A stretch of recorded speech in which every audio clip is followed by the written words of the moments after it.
سرکار دو عالم صلی اللہ علیہ وسلم نے فرمایا کوئی شخص حالات کی موزونیت اور راحت و مسرت کی دوپہر پر تکبر نہ کیا کرے، کہیں وہ خوشیاں لے کر غموں کی رات مسلط نہ کر دے۔ کوئی اپنی جوانی اور شباب پر متکبر نہ ہوا کرے کہ کہیں وہ بیمار بنا کر زندگی بھر کے لیے بستر علالت کے سپرد نہ کر دے۔ کوئی اپنی تونگری اور دولت پہ تکبر نہ کیا کرے کہ کہیں وہ تونگر سے در در کا گداگر نہ بنا دے۔ قرآن کہتا ہے مالک الملک تؤتی الملک من تشاء وتنزع الملک ممن تشاء وتعز من تشاء وتذل من تشاء بيدك الخير انك على كل شيء قدير۔ وہی ہے مختار کل، جسے چاہتا ہے بلند کرتا ہے، جسے چاہتا ہے پیوند زمین کرتا ہے۔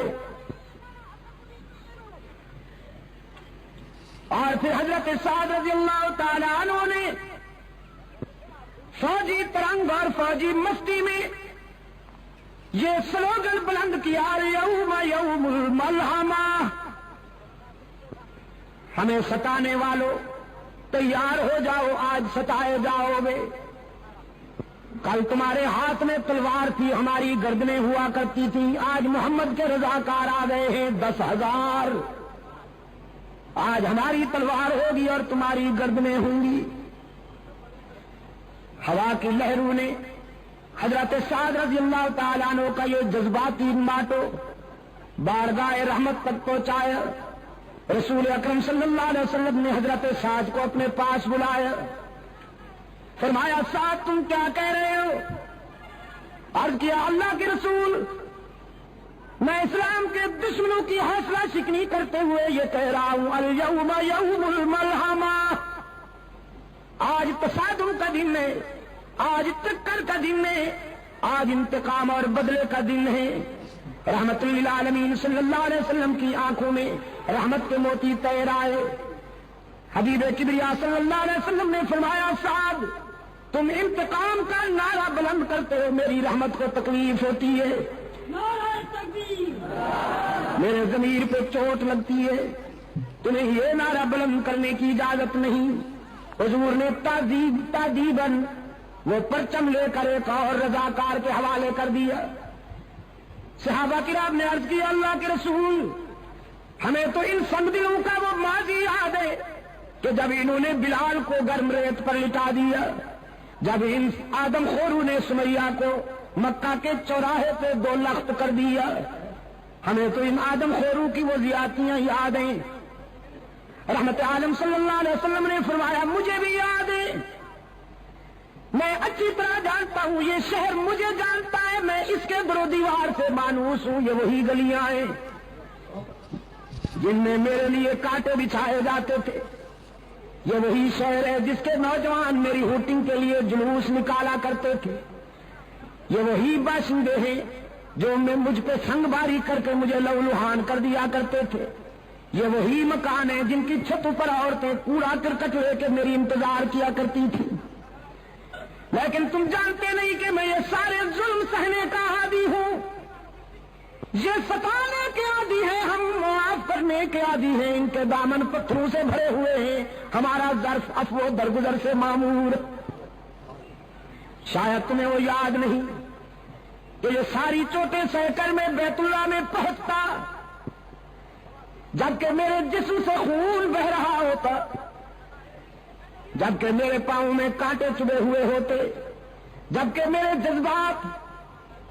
ان کے سنگین ناروں سے زخمی ہوتے،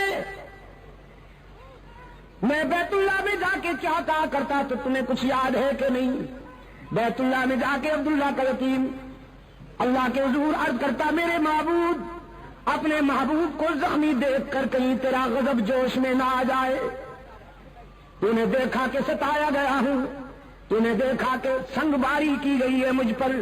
تو نے دیکھا کہ میرے جسم سے لہو ٹپک رہا ہے، تو نے دیکھا کہ مجھ پہ کوڑا پھینکا جا رہا ہے، تو نے دیکھا کہ میری کردار کشی کی مہم چلائی جا رہی ہے، سوشل بائیکاٹ کیا جا رہا ہے، لیکن میرے معبود میں تیرے در پہ اس لیے نہیں آیا کہ اپنے ستانے والوں کی ہلاکت و بربادی کی دعا کروں، میں تو تیرے در پہ اس لیے آیا ہوں کہ زندگی کے کسی مرحلے پر اگر ان کے مظالم اور ان کے ستم ہائے مسلسل کی وجہ سے یہ تجھ سے دعا کروں کہ خدا بندہ انہیں تباہ کر دے، انہیں ہلاک کر دے، تو تجھے اس گھر کی عظمت اور میری محبت کا واسطہ کہ میری وہ ہلاکت والی دعا کبھی قبول نہ کرنا، اگر میں کہوں بھی تو انہیں ہلاک نہ کرنا۔ کوہاٹ کے دوستوں، عزیز نوجوانوں، جنگ میں بڑے بڑے لوگوں کا اشتعال قابو میں نہیں آتا، بڑے بڑے لوگ اپنی عظمت فراموش کر بیٹھتے ہیں، لیکن رحمت عالم صلی اللہ علیہ وسلم کے اعتدال و توازن کا اندازہ کیجیے کہ میدان جنگ میں ایک کافر کی تلوار حضور پہ اٹھی، اللہ نے اپنے معبود کی حفاظت فرمائی، اس کا وار خطا گیا، اب رحمت عالم کی تلوار اٹھی، وہ کافر شمشیر رسالت کی زد میں تھا، اگلے لمحے وہ تلوار کافر کا سر قلم کر سکتی تھی، لیکن رحمت عالم صلی اللہ علیہ وسلم نے اپنی اٹھی ہوئی تلوار کو روک لیا، اپنے پیچھے کھڑے ہوئے اپنی مراد و مدعا فاروق اعظم کو اپنی تلوار دیتے ہوئے فرمایا، عمر تم اس سے نمٹو۔ فاروق اعظم رضی اللہ تعالیٰ عنہ عرض کرتے ہیں، اللہ کے محبوب میں تو اس سے نمٹ لوں گا، لیکن آج میں چاہتا تھا کہ میں نبی کی تلوار کے جوہر نبی کے ہاتھوں سے دیکھوں، آج میں انتظار کر رہا تھا کہ آپ کی تلوار سے کوئی کافر کٹ کے گرے تڑپے اور اس کی طرف دیکھ کر میں اپنے جذبہ حریت کو جلا بخشوں۔ رحمت عالم صلی اللہ علیہ وسلم اشکبار ہو گئے، فرمایا، عمر تم جانتے نہیں کہ نبی کا قاتل اور نبی کا مقتول دنیا میں سب سے بڑا بدنصیب ہوتا ہے، جو کسی نبی کو شہید کرے وہ بھی دائمی جہنمی، جو کسی پیغمبر کے ہاتھوں سے مارا جائے وہ بھی دائمی جہنمی۔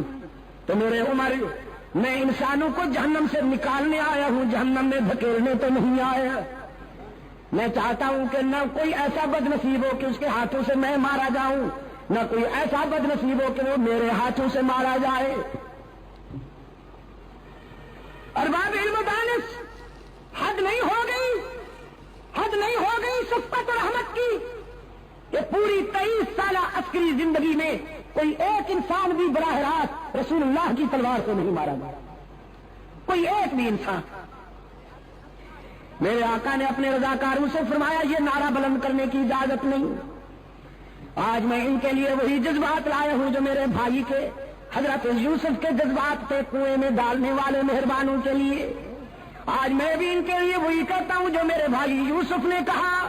لا تثریب علیکم اليوم، آج تمہیں تمہارے ماضی پر شرمندہ بھی نہیں کیا جائے گا، تو تم بھی جاؤ مکہ کی گلیوں میں جا کے، مکہ کے ہر دروازے پہ جا کے میرا پیغام پہنچاؤ، اليوم یوم المرحمہ، آج بدلے اور انتقام کا دن نہیں، آج عبداللہ کا یتیم تمہیں معاف کرنے کے لیے آیا ہے، آج آمنہ کا لال تمہیں دامن رحمت میں چھپانے کے لیے آیا ہے، ڈرتے کیوں ہو؟ تم نے اپنے دروازے بند کر لیے ہیں، شہر چھوڑ رہے ہو، تمہارے جسم پر لرزہ طاری ہے، ذرا باہر آ کے دیکھو، آج مکے میں فاتح بن کے آنے والا کوئی مادہ پرست شہنشاہ نہیں، آج فاتح بن کے آنے والا محبوب کبریا ہے، وہ انتقام کے جذبات نہیں لایا، وہ درگزر کے جذبات لایا ہے۔ رسول اکرم صلی اللہ علیہ وسلم نے اپنے غلاموں سے فرمایا، جا کے بچوں سے کہہ دو ڈرنے کی ضرورت نہیں، محمد عربی تمہیں یتیم بنانے نہیں آیا، جا کے بیٹیوں سے کہہ دو میری بیٹیوں ڈرو نہیں، تمہاری آبرو پہ کوئی شبخون نہیں مارے گا، جا کے ماؤں سے کہہ دو تمہاری مامتا نہیں لوٹی جائے گی، جا کے بہنوں سے کہہ دو تمہارے سروں سے دوپٹے نہیں اتارے جائیں گے۔ رحمت عالم صلی اللہ علیہ وسلم دختر انسانیت کے سر سے دوپٹے اتارنے نہیں آیا، اترتے ہوئے دوپٹوں کو سنبھالنے کے لیے آیا ہے۔ کیوں کوہاٹ کے روشن ضمیروں، رسول اللہ صلی اللہ علیہ وسلم کے انقلاب نے دختر انسانی کے سر سے دوپٹے اتارے ہیں کہ اترتے ہوئے دوپٹوں کو سنبھالا ہے؟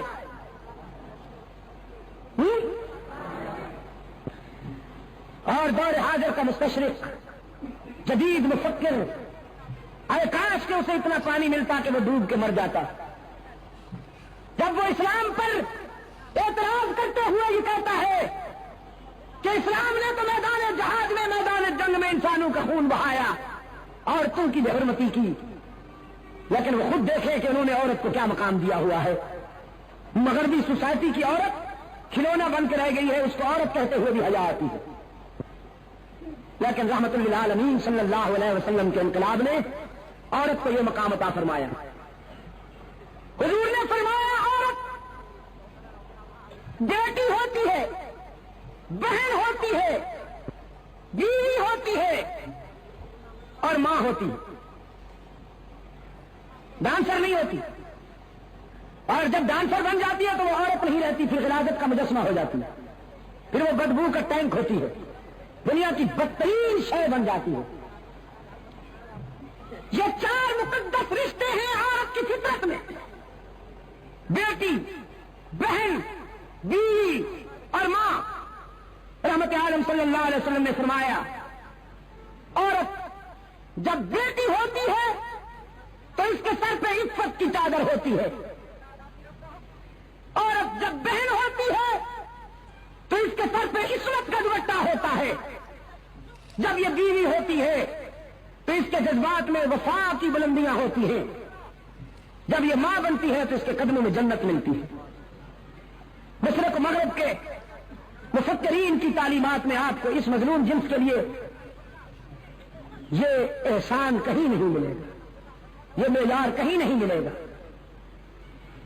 میرے عزیز دوستوں، انقلاب رحمت، رسول اللہ کے انقلاب رحمت نے دوپٹے سنبھالے ہیں. ایک مشرق کی بیٹی خود بھی مشرقہ بنت مشرق بارگاہ رسالت میں جنگی قیدی بن کے آتی ہے. حاتم طائی کی بیٹی تھی، اپنے دور کا بہت بڑا سخی گزرا ہے حاتم طائی. ایک مرتبہ شہید کربلا حضرت حسین رضی اللہ تعالی عنہ نے فرزند حاتم سے کہا جب وہ مسلمان ہو چکا تو میں نے سنا ہے تیرا باپ بہت سخی تھا. حاتم کا بیٹا کہنے لگا حسین واقعی سخی تھا، میرا احترام کر، میں بڑے سخی باپ کا بیٹا ہوں. حضرت حسین مسکرائے اور فرمانے لگے میرا بھی احترام کر، میں بڑے سخی نانے کا نواسا ہوں. حاتم کا بیٹا کہنے لگا حسین میرا باپ اتنا سخی تھا کہ اس کے گھر کے 10 دروازے تھے اور مانگنے والے کو ہر دروازے سے کچھ نہ کچھ مل جایا کرتا تھا. حضرت حسین رضی اللہ تعالیٰ عنہ فاتحانہ انداز میں مسکرائے اور فرمانے لگے تیرے باپ کے گھر میں دروازے تو 10 تھے لیکن تھے اتنے کمزور کہ سوالی کو ایک دروازے کے بعد دوسرے دروازے کی ضرورت پڑتی تھی، پھر تیسرے پہ جانا پڑتا تھا، پھر چوتھے، پانچویں، چھٹے، ساتویں، آٹھویں، 9ویں اور 10ویں دروازے کی ضرورت پڑتی تھی. میرے نانے کے در پہ جو سوالی جاتا میرے نانا تو اس کو ایک در پہ پہنچا دیتے اور وہ دروازہ اتنا مکمل بھرپور تھا کہ جس سوالی کو وہ در مل جاتا تھا پھر زندگی بھر کے لیے کسی دوسرے دروازے کی حاجت ہی نہیں رہا کرتی. وہ در بڑا مکمل ہے اور وہ انسان بڑا خوش نصیب ہے جسے وہ در میسر آ جائے. اقبال اسی لیے کہتا ہے کہ وہی سجدہ ہے لا کے اہتمام کہ ہے جس سے ہر سجدہ تجھ پر حرام. تو میں عرض کر رہا تھا کہ وہ بنت حاتم رسول اللہ صلی اللہ علیہ وسلم کی خدمت میں حاضر ہوتی ہے، اس کے سر پہ چادر نہیں. رسول اللہ صلی اللہ علیہ وسلم نے اپنی چادر ایک رضاکار کو دیتے ہوئے فرمایا کہ جاؤ اس بچی کے سر پہ چادر ڈال دو. رضاکاروں نے عرض کیا اللہ کے رسول مشرکہ ہے، اس کا باپ سخی تو تھا لیکن مشرک تھا، دشمن کی بیٹی ہے، تو ہم آپ کی مقدس چادر ایک کافرہ عورت اور دشمن کی بیٹی کے سر پہ ڈالیں. رحمت عالم نے فرمایا بیٹی بیٹی ہوتی ہے دوست کی ہو یا دشمن کی. میرے ہاں معیار یہ نہیں ہے کہ دشمن کی بیٹی ہو تو اس کی رسوائی برداشت کی جائے، اپنے کی بیٹی ہو تو اس کی عزت افزائی کی جائے. میرے ہاں معیار یہ ہے تو جس طرح میں اپنی بیٹی کے لیے چاہتا ہوں کہ اس کا سر کبھی برہنہ نہ ہو، میری رحمت کا تقاضا ہے کہ میرے دشمن کی بیٹی کا سر بھی کبھی برہنہ نہ ہو۔ سرکار دو عالم صلی اللہ علیہ وسلم کی چادر اس بچی کے سر تک پہنچی، رضاکاران مصطفیٰ نے وہ چادر جا کے اس کے سر پہ ڈالی ہے تو روتی ہوئی رسول اللہ کی خدمت میں حاضر ہوئی۔ اللہ کے رسول صلی اللہ علیہ وسلم نے فرمایا، بیٹی میں نے سنا ہے کہ تیرا باپ بڑا سخی تھا، تو آج میں تیرے باپ کی نیک نامی کی وجہ سے تجھے آزاد کرتا ہوں، جاؤ تم آزاد۔ وہ بیٹی کہتی ہے، اللہ کے رسول دریا رحمت جوش میں ہے تو میں اکیلے آزادی کیوں قبول کروں؟ یہ میرے قبیلے کی عورتیں میرے ساتھ آئی ہیں، پہلے انہیں آزاد کیجیے پھر میں آزادی قبول کروں گی۔ رحمت عالم صلی اللہ علیہ وسلم مسکرائے، فرمایا ماشاء اللہ صحیح نسل ہو اپنے باپ کی، جاؤ تمہیں تیرے باپ کی وجہ سے اور ان کو تیری انسانی ہمدردی کی وجہ سے آزاد کرتا ہوں، تم سب آزاد۔ قبیلہ طے کی عورتیں جب آزادی کا اعلان سنتی ہیں اور اگلے لمحے وہ ساری عورتیں رسول اللہ صلی اللہ علیہ وسلم کے اسلام کے حلقے میں تھیں، ان کی زبان پہ کلمہ اسلام مچل رہا تھا۔ رسول اللہ صلی اللہ علیہ وسلم کی سیرت طیبہ اور حضور کی ولادت،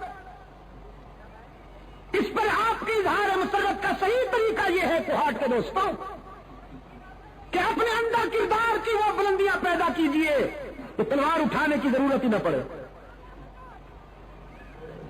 تیاری کیجیے۔ حکم ہے اعدوا لهم ما استطعتم من قوة ومن رباط الخيل، اتنی تیاری کیجیے کہ آپ کے دشمن کے حوصلے پست ہو جائیں، لیکن سب سے زیادہ توجہ کردار پہ دیجیے۔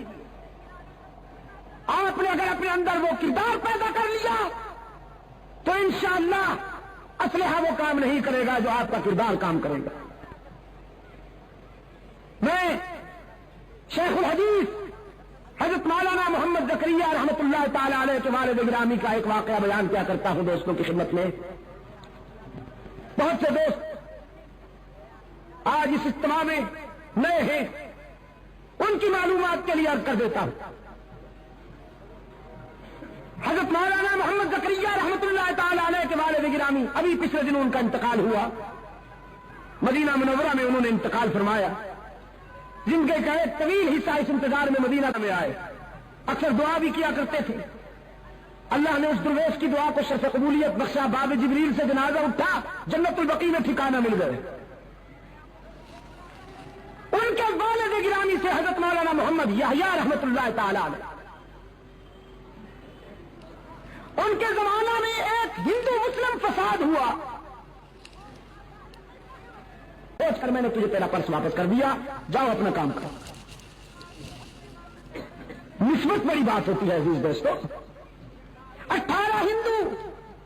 مولانا سے عرض کرتے ہیں، ہم نے سوچا جب غلام اتنا سچا ہے اس کا آقا کتنا سچا ہوگا، ہم فیصلہ کر کے آئے ہیں کہ ہمیں بھی اسی کا غلام بنا دیجئے جس کی غلامی نے آپ کو حق و صداقت کی یہ بلندیاں عطا کی۔ مولانا کے ہاتھ پر انہوں نے کلمہ پڑھا، اسلام قبول کیا۔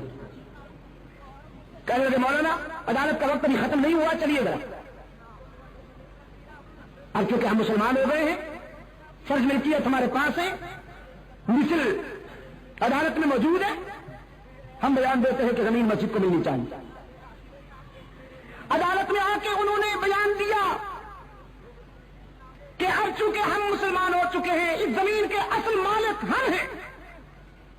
تو آپ یہ زمین مسجد کے نام الاٹ کر دیجیے۔ اس نے مصر کو معائنہ کیا تو دیکھا کہ واقعی یہی لوگ اصل مالک تھے زمین کے، زمین مسجد کے نام الاٹ ہو گئی۔ مولانا محمد یحییٰ رحمۃ اللہ علیہ سنجیدگی کے ساتھ باہر آئے اور اپنے جذباتی سر پھرے دوستوں سے فرمانے لگے، یحییٰ نے جھوٹ نہیں بولا تو یحییٰ کے خدا نے یحییٰ کا دین بھی بچا لیا، زمین بھی عطا کر دی۔ میرا پیغام آپ کے لیے آج یہی ہے کہ آپ حضور اکرم کی ولادت کا جشن یا خوشی اس طرح منائیے کہ رسول اللہ کے زیادہ حیات کو اپنا کر رحمت عالم کا کردار کو اپنی زندگی میں جگہ دیجیے، پھر دیکھیے اثرات کیا ہوتے۔ آج اسرائیل کا یہودی، روس کا دہریہ، مغرب کا آدم خور، گوری چمڑی والا، سیاہ دل مسلمان فقط نام کے رہ گئے ہیں. اب ان کو مٹانا کوئی بڑی بات نہیں. یہ نعرے تو خوب لگاتے ہیں, جھنڈیاں بھی خوب لہراتے ہیں, چراغاں بھی خوب کرتے ہیں, لیکن عملی زندگی کے کسی گوشے پر رسول اللہ کی اطاعت اور غلامی کی جھلک نظر نہیں آتی صلی اللہ علیہ وسلم. ربیع الاول آپ کے لیے یہی پیغام لاتا ہے کہ آپ اس صبح بہاراں کی یاد منائیں اور عزم کریں کہ ہم اپنے آقا و مولا کی سیرت طیبہ کو اپنی عملی زندگی میں جگہ دیں. اور آپ یقین کر لیجئے, ایک بھی جھنڈی نہ لگائیے, ایک بھی چراغ نہ جلائیے, ایک بھی نعرہ نہ لگائیے. خاموشی کے ساتھ اگر رسول اللہ کی غلامی اپنا لیجئے تو دنیا بھی سمجھ جائے گی, عقبہ بھی سمجھ جائے گی. ارباب علم دانش ویسے ہیں, میں ان کی موجودگی میں دعوے سے کہتا ہوں کہ صدیق اکبر نے, فاروق اعظم نے جو کچھ نہیں کیا جو ہم کر رہے ہیں, انہوں نے ان چیزوں کا سہارا نہیں لیا. انہوں نے حضور کی ولادت کی خوشی اس طرح منائی کہ اپنی زندگیاں پیغمبر کے حوالے کر, اور جب انہوں نے اپنی زندگی حوالے کر دی تو خداوند عالم نے انہیں اتنا اونچا مقام دیا کہ عرش بری پہ ان کے تذکرے ہوئے. فرمایا محمد رسول اللہ